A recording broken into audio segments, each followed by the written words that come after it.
ಬಾಗಲಕೋಟೆ ಮತ್ತು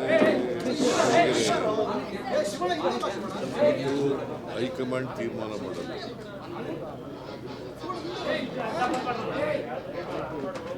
ಸುರ್ಜೇವಾಲ ಅವರು ಕರ್ನಾಟಕಕ್ಕೆ ಬರ್ತಾರೆ. ಅಷ್ಟೊಳಗಡೆ ನಿನ್ನೆ ದಾವಣಗೆರೆಗೆ ಹೋಗಿದ್ರು ಒಂದು ಟೀಮು, ಮತ್ತು ಬಾಗಲಕೋಟೆಗೂ ಕೂಡ ಹೋಗಿದ್ರು. ಅವರು ರಿಪೋರ್ಟ್ ಕೊಡ್ತಾರೆ.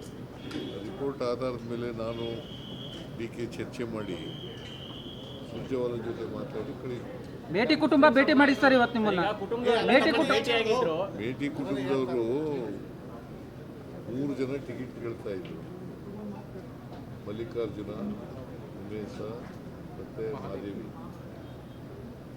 ಆ 3 ಜನ ನೀವೆಲ್ಲ ಒಟ್ಟಿಗೋಗಿ ಯಾರಿಗೆ ಟಿಕೆಟ್ ಕೊಟ್ಟರು ಕೂಡ ನೀವೆಲ್ಲ ಮಾಡಬೇಕು, ಒಟ್ಟಿಗೆ ಮಾಡಬೇಕು ಅಂತ ಹೇಳಿ ಹೇಳ್ಕೊಂಡಿದ್ದೀವಿ. ಒಪ್ಪಿದಾರ ಸರ್? ಅದಕ್ಕೆ ಒಪ್ಕೊಂಡಿದ್ದೀವಿ. ಬಂಡಾಯ ನಿಂತ್ಕೊಳ್ತೀನಿ ಅಂತ ಸ್ಪರ್ಧೆ ಮಾಡೇ ಮಾಡ್ತೀನಿ ಅಂತಿದ್ದಾರೆ ಸರ್. ನಿಮ್ಮ ಜೊತೆ ಹೇಳಿದ್ರ? ಯಾವಾಗ? ಮೀಟಿಂಗ್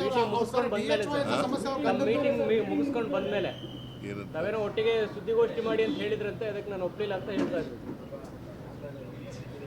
ಸರ್ಕಾರದಲ್ಲಿ ಸಮಸ್ಯೆ ಸರ್, DHO ಟ್ರಾನ್ಸ್ಫರ್ ಮಾಡಿದ್ದೀರಾ ಅಂತ ಡಿಮ್ಯಾಂಡ್ ಮಾಡ್ತೀರಾ ಅವರ ಗಂಡ ಅಂತ ಸರ್. DHO ಅಲ್ಲಿ ಅವರು ಗೊತ್ತಿಲ್ಲ, ನನ್ನ ಜೊತೆ ಒಪ್ಕೊಂಡಿದ್ದಾರೆ.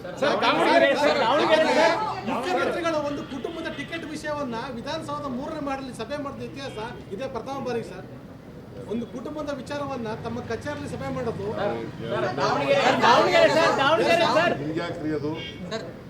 ಯಾಕೆ ಅದು ಅಲ್ಲ, ಒಂದು ಕುಟುಂಬದ ವಿಚಾರವನ್ನ ಇಲ್ಲಿ ಸಮಸ್ಯೆ ಇಲ್ಲಿ ಬಗೆಹರಿಸೋದು ವಿಚಾರ ಸರ್. ಅದು ಪಕ್ಷದ ವಿಚಾರ, ಅದು ಪಕ್ಷದ ವಿಚಾರ.